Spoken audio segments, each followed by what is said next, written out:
আল্লাহর কসম করে আপনাদেরকে একটা কথা বলছি, আমি নির্বাচনের পরে জামায়াতের আমিরের সাথে কথা বলেছি। সেই কথার ভেতরে একদম উনি যা বলেছেন, আল্লাহর কসম করে বলছি, আগে বলছি, উনি যা বলেছেন সেই কথাটাই আপনাদেরকে বলি।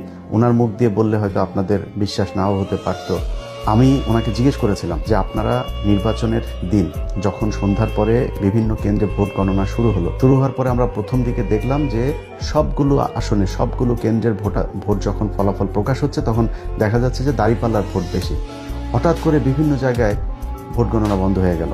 জামাতের আমির উনি এই কথাটা বলেছেন যে আমাদের যদি নাকি ওই সময় ইলিয়াস আমরা যদি নাকি গ্যাঞ্জাম করতাম তাহলে আমাদের কাছে গোয়েন্দার তথ্য ছিল যে এখানে আওয়ামী লীগ নামবে মাঠে এবং আওয়ামী লীগের সাথে বিএনপির কিছু লোকজন নামবে, নেমে তারা প্রচণ্ড বিশৃঙ্খলা করবে, দেশটা একটা গৃহযুদ্ধের দিকে যাবে।